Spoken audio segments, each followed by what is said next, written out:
Well, you'd better introduce me. As what? Oh, I don't know. As a wise and wonderful person who wants to help don't exaggerate. This is, Seize them! Hello and welcome to another Doctor Who DVD review. In this DVD review I shall be looking at the Stones of Blood and the Androids of Tara.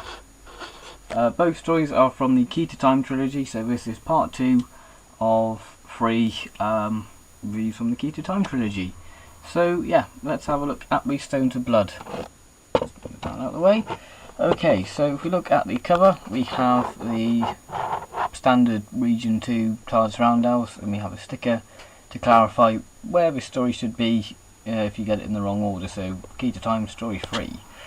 On the cover itself, on the artwork should I say, we have Romana 1, we have the third segment of the Key to Time, we have the sort of leader of the sort of sacrificing cult. We've got Tom Baker on a rock about to be sacrificed. Yay, a predictable thing, well, not to put on the cover anyway, but you sort of expect that to happen to the Doctor anyway, or the companion. We've got the Caryac there. I don't know if that's going to focus. That's the best as I'm going to get. We've got some Ogre there, the rocks. Then we've got Tom Baker, and we've got two of the sort of inhabitants of the spaceship. We've got a pink Tom Baker banner with his dates. Stones of Blood, really nice spine. This story is by David Fisher, who also wrote the Androids of Tara. We've got some pictures from the story with one of my favourite characters from the Key to Time trilogy, Amelia Rumford. If I can get a better picture. There she is, Amelia Rumford. Love the character of her. I don't know if you guys can see that, so if you want to know what the plot line is, then please do feel free to pause if you can see it. This was first broadcast on the 28th of October to the 18th of November in 1978. Total running time is 95 minutes. So if we look inside the DVD, we have, like any other of the Key to Time stories, we have the actual segment, what features on the story, and we have a vortex with a colour. In this case we have a pink vortex. Key to Time story 3. They keep pointing out so you know whereabouts this disc should be. So if you ever wonder where the Key to Time stories fit in, you just got to look at the disc or the fantastic little sticker that is done like the Key to Time. Brilliant. So if we look at the booklet, which I've already taken out, there it is. We've got a better picture of the Caryac there. We've got commentary. We've got Getting Blood from Stones. Now that's basically the making of the story, which I always enjoy hearing the cast and crew's thoughts on making the story and hearing the tales from the time.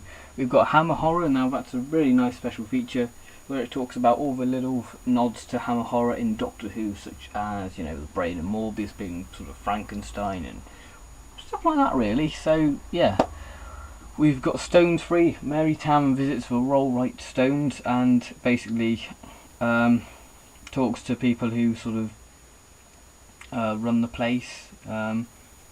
And that's a really nice little documentary, and it tells you about the history of the Stones and why they could possibly be there and what have you. A bit like Time Team but without the digging, so you won't need a spade.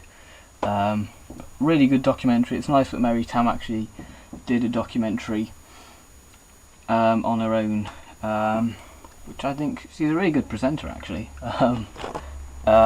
Deleted scenes, continuity sort of announcements, model work, Blue Peter and Nationwide Radio Times billings and production subtitles, photo gallery, and the Coming Soon trailer, which I think is the Planet of Evil. I don't know what it is, the trailer.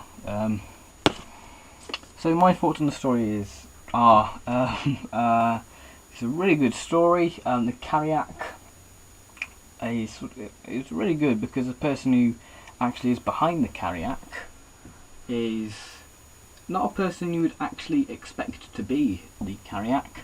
Now, if we just talk about the rocks, or the Ogre as they are known. Now, the Ogre I think are really cool, and they really do fit in with the sort of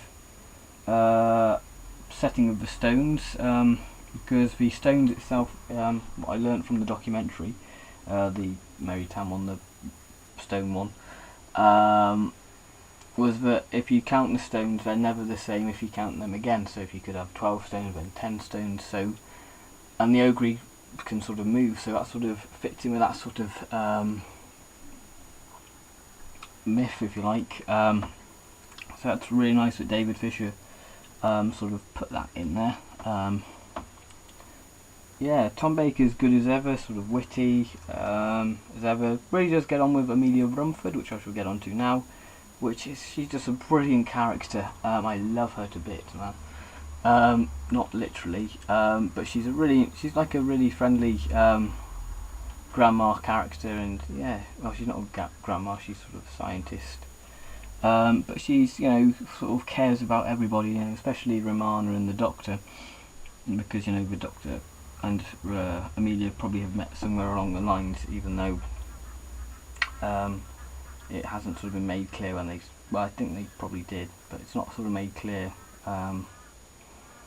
whereabouts they meet. So maybe that could possibly be a audio adventure.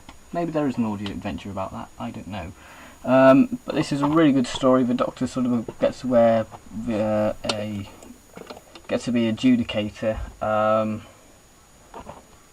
which is fun, and sort of tries to stop the Carriac sort of plans going on, and yeah, it's just a really good story. I really do like it, and the Ogre are fantastic, especially when you see a person put their hand on the rocks and blood starts pouring down, then a skeleton hand is revealed. So it's quite a gory sort of got a gory scene in. So if you're sort of a fan of horror, then this is a story you want to watch. Now we move on to the Android of Tara, the fourth story, as it points out there on the sticker, and the disc. So we've got Romana there, and we've got Romana there, two Romanas. We've got the sort of castle where it's sort of set. We've got the person who's trying to stop the prince from being coronated because he wants to rule Tara. We've got the fourth segment. We've got the clock that basically shows the time where the prince has to be to actually be coronated. We've got Tom Baker there holding a sword, because Tom Baker is quite an action doctor in this, sword fighting and riding horses and that sort of stuff. So if we look at the spine, we've got the Android of Tara, and the castle sort of leaks onto it as well. Hopefully the camera will pick it up. There we are. As I said before, this story is written by David Fisher. So we've got some pictures from the story. First broadcast on the 25th of November to the 16th of December 1978. Then we have the running time, which is 97 minutes. So if you look inside, we have the disc along with the fourth segment of Akita Time there, and an orange vortex. So we'll quickly run through the special features, then we'll go through my thoughts on the story. So we have the booklet, which is here. So we have the picture. So the special features are commentary. Humans of Tara, cast and crew look back at the making of the story. Now and then that looks at the location filming of the Android of Tara. Double Trouble, that basically looks at stories like Patrick Troughton and dual roles, sort of basically doubles, so that sort of thing. So like the Gangers and what have you, but it doesn't have the Gangers because this was released before the Rebel Fesh and Almost People. Radio times, billings, production subtitles, photo gallery, and the coming soon trailer, which again is probably the same on each story. Yeah, the Android of Tara I think is a fantastic story. I love part one. Tom Baker is very sort of laid back in part one, going fishing, and he's got some really good stuff going on in part one. When one of the sort of Tara people come and poke him, and he's like, "Oh, that was my hat," you sort of shocked. If you're a fan of K9, then this is a story you'll love, because K9 basically gets the Doctor out of nearly everything. cutting down a wall to, you know, when he's surrounded by Bataran guards, which I think is a really good scene actually, when the Doctor's sort of being attacked by the sort of little hut house thing. I really do like that scene.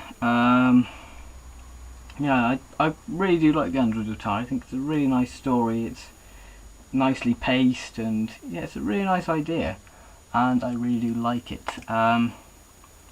Yes, so I definitely would recommend these two stories, because I have to say the Stones of Blood, The Android of Tara, and The Power of Kroll are probably my three favourite stories from the Key to Time series. The others I'm not such a fan of, but I'll still enjoy them either way. I still would enjoy them. Yeah, so thank you for watching, and hope you've enjoyed this review. Obviously my next DVD review shall be of The Power of Kroll and the Armageddon Factor. So yeah, thank you for watching, and goodbye.